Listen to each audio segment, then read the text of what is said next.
Hi guys! And for today's video, kung nakikita nyo, ayan, umiikot yung drone. Finally, may video na rin ako kasi namimiss ko to. Ito pala guys, pakita ko sa inyo yung aming asyenda. Sana all may asyenda.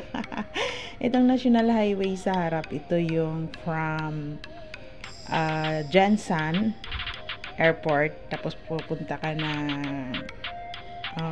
Takurong Sultan Kudarat. Yan ang pinaka main road. So makikita mo dito banda sa gilid meron siyang maliit na bahay.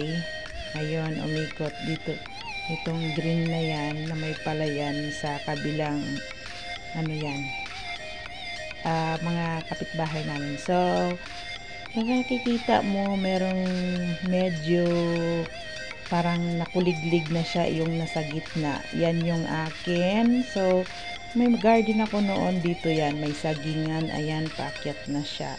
Yung pinaka malaki doon sa gilid na nakuliglig na yun sa tatay ko, tapos sa auntie ko, tapos ito yung panggitna, pangatlo sa akin. So itong tower nasa ano yan, sa tsuhin ko. So ayan, ang ganda-ganda lang talaga tingnan sa pakiramdam na nakikita natin yung ating mga pinaghirapan.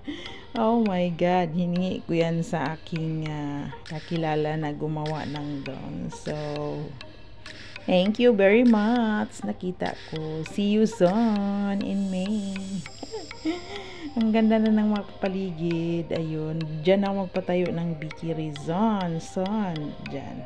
Sa harap ng highway na yan. So, for today's video, thank you so much. Happy ko talaga. Bye!